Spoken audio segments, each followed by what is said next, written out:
looks so weird. Minky, say hi. Our yard needs a little bit of work done. But I like the creepy shed in the back. It looks like there's a monster in there. Hi, what's up? Alrighty. Hi everyone. Yeah, Angel's been over there. He's Smeagol. I'm laying down. So lazy. But, welcome back to the video. Right, so we're picking back where we left off. We were in the midst of reading House Moving Castle. I think it's like 22, 23 chapters. So we're like kind of part of the way in. So I think we're up to chapter 11, right? Yep, that's where I'm at the moment. So, what are your thoughts? I'll share mine in just a moment, but I just want to hear, like, what are your thoughts? My thoughts on it so far, I was a little skeptical about reading the book because people were saying that it was so different from the movie that I would be taken out of, like, the experience, and it would be a little bit more darker and a little bit more, just very different, and I'm not getting that vibe at all. It really does feel like I'm watching the movie, but with more information. And what I mean by that is we're getting more background on our main character, Sophie, her sisters. We're getting to meet them individually and getting to know more about them and more about Sophie's life and how she works in the hat shop. So I thought that was very interesting. And I thought that her meeting with the Witch of the West was very similar to the movie, but a little bit more detail as well.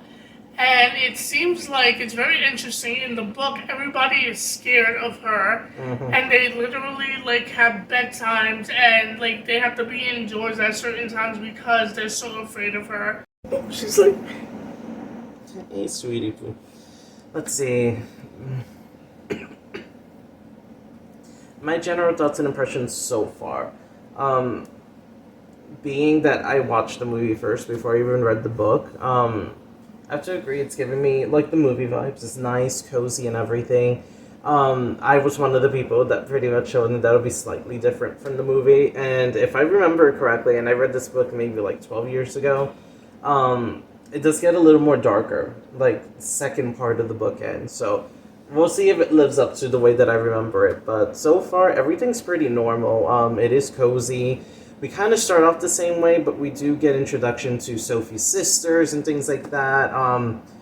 You get into more of, like, Sophie's headspace. I feel like we explore a little bit more about that. Like, she just feels like she's just kind of, like, this is her life. It's set the way it is, and that's all it's ever going to be.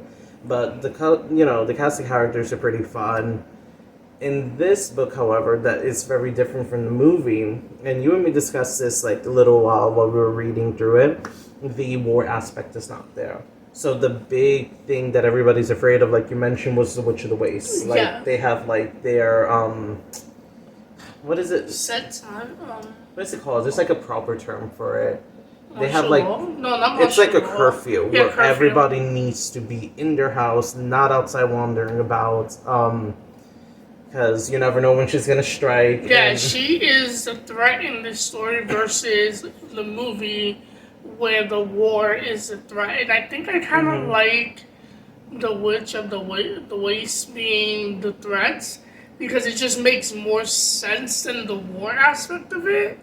Like, I always watch the movie and I'm like, why is this added into the movie where it feels kind of out of place? It felt out of place, yeah. And now reading the book, it's like, oh wait, this makes much more sense because we're dealing with the ins and outs of the magical world, and I thought that was very interesting. Yeah, and it's not just the Witch of the Waste, because just like in the movie, they were afraid of Howl as well. Yeah. But it seems like they can kind of understand which one is worse. Like, if you had to choose between Howl and the Witch of the Waste, you're gonna be like, yeah, let Al eat my heart out, you know? Like, yeah, I'd rather him kill me than her, because she seems worse. With this one, you definitely delve into a lot of the magical aspects with, like, the boots. I forgot what, 9-league boots? Yeah. Like, you put them in, you take a step, it sends you, shoom, like, several miles in the direction that you're facing in. But if you put your foot down by accident again, you end up zooming a couple more miles down the line. Yeah. And those would be really awesome to have. Like, we could be here, New York pizza, come back here. So, like, yeah, I'm gonna head to New York for a moment, bye, and then head back. I thought it was very interesting that Michael is black in the story because they mentioned he's a person of color. So I was like, oh my god, representation, that's awesome, because I love reading stories where they have characters that represent other nationalities. And in the book, he's named Michael, but in the movie, he's named Marco. Yeah. And the age difference is pretty apparent also because Michael's 15, Marco is a kid in the movie. He's like, what, 7, 8, 9? 7, 8, or 9, yeah, around there. So he's an adult and, a teenager, and he's in love with one of Sophie's sisters. He has a crush, and I think it's cute and adorable. And yeah, like, you figure out that, like, the sisters also want to learn about magic and do their own thing. So I thought it was just very interesting. There's a lot of magical elements in the story versus the movie where you just see a sister for a split second.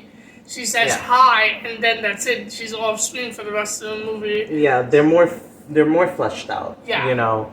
And it's kind of weird that they would kind of like skimp out on that in the movie. Yeah, I feel like it just made it more cozy and more atmospheric if they added the magical element and more of the family element, because you see that Sophie really cares for her sisters, and she basically will do anything for them, even sacrificing her own happiness. So, yeah. But one of the things that make me laugh a lot is that when you think of Ghibli and you think of like characters who are in relationships, you know, a lot of people's favorite is Sophie and Hao. Because they're so cute together. In the movie, they had this cute little chemistry, but in the book, they're constantly bickering. It's just like a back and forth battle of words. Like, oh, well, you old bag, storming around and destroying things. And she's like, you pompous wannabe, so vain and everything. And so there's definitely a lot of, definitely enemies to lovers situation going on here. And yeah, like, it's just very, it's very good. But again, if you're listening to it on Audible, definitely have the book with you, because there was a couple of times where we dozed off, and it wasn't because the book is boring, it's because it's really cozy and calming.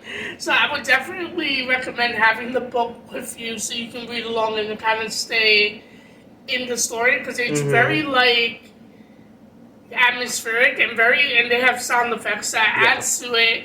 And we just were really cozy. We dozed off a couple of times and had to rewind. But yeah, no, I'm liking it so far. I feel like it's going to be a 5 out of 5 read for me for the first one. Oh, that'd be interesting. I wonder if you're going to like it still.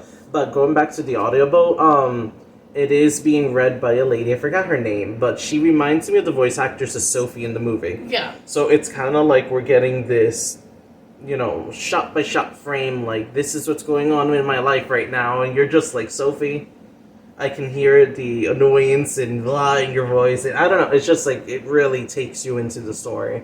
But so far I like it, you know, very magical, it is still cozy, the looming thread is that of magic, which the book originally is, versus the movie being like war and propaganda and whatnot. And weirdly enough, like we talked about, the author did not agree with Miyazaki's take on the war aspect. Yeah, I thought that was interesting. I just, just told me about it. Mm-hmm. That, like, the author did not agree with the aspect in the movie. And it's just very interesting how different they are in that aspect. But and how it changes the story, you know? Like, I don't understand it being a Ghibli film and how his films are very cozy, just like Kiki's. It has that, like, cozy vibe to it. Why you wouldn't just focus on the magic aspect of it, in my opinion.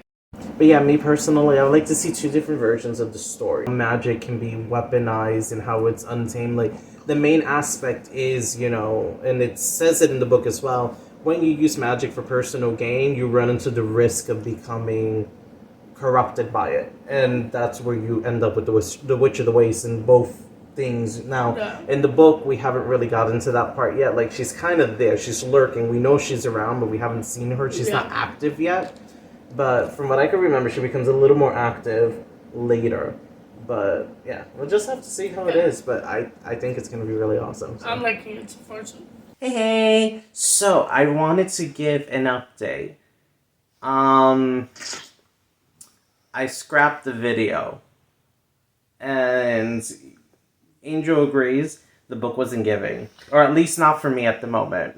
No, it's a month later, actually. So I think we started this reading vlog In October. In October, It's November 14th now. So we tried to go back to the book several times. We kept falling asleep, to be honest. It's very cozy, and I don't mean to be rude, but it's one of those books that just puts you to sleep. Yeah, like, reading it is one thing, but Angel needs, like, to read and to listen, and the audio, it was fine. It's just not my thing. I think, and we talked about this outside, I kind of feel disengaged. Yeah. So if I'm listening to an audiobook, not only am I not reading, but I'm also not making the voices up in my head, and I'm not seeing it in the pace that I imagine it to be. And it's just like I'm there, I'm just absorbing. Yeah. And she was good. It's just, I didn't, it just didn't do it for me. It didn't give, again, I read the book when I was younger. So we're talking, what, 20? 10 years ago, I believe it was. Like 20, so I'm like 30 now. Mm-hmm. And maybe I'm just not in the mood right now for a fantasy or whatever. Like, don't get me wrong, the movie's wonderful, and I have very fond memories of the book. It's just not given at the moment. Yeah. And that kind of, like, made me feel, like, really bad about everything. And I was like, here I am making a video as a way to come back and start doing it all over again, and I just can't get past the droniness. And it's just like, no. And we were trying to do this buddy read together, so like Hugo said, I need both the book and the audiobook.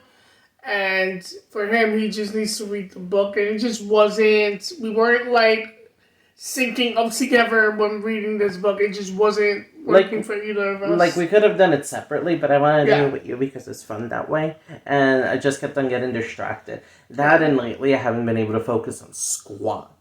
So much so that I had to buy a TikTok digital organizer to keep track of my life. It's been really bad lately. So it's just like a whole bunch of other stuff that are going on in the background. But despite it being scrapped, I have read a couple of things like mangas and comics and things like that, and I am going to talk about that on the page. It's just this, I'm putting it on hold for now. It's being shelved, it's being tabled.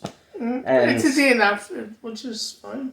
I would call it to be continued. I'll do it when I feel in the mood to read it. I think you said it's called mood reading, whatever that is. I guess like when you're interested in a topic or whatever. So. Well, yeah, mood reading is just reading whatever you want to read at that current moment. Yeah, and at the moment I just feel like short stuff. Short, easy to get through is my thing. I'll do that, build up momentum.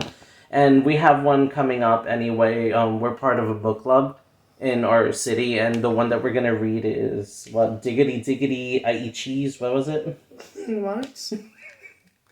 We're going to be buddy reading as a collective, but also me and Hugo are going to be buddy reading. Finley Donovan is killing it. You see, I wasn't that far. Yeah.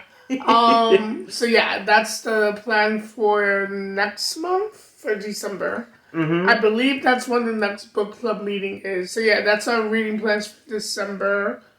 And yeah, you'll definitely see a vlog from that because we kind of have to read it. We can't, well, we could DNF it, but I don't think that's one of the books that we would be DNFing because I heard good things about it. So from what you told me, it sounds like fun. Yeah. And anyways, it's for the book club, and I don't want to sit there not be able to participate. Yeah. Like, and I heard only good things about the book, so I'm sure it's going to be a fun reading experience. But yeah, for now, it's scrapped. For now, I'll see if I feel in the mood for something fantasy and whatnot, and yeah, that's pretty much it. Maybe next time. Next Stay time. tuned.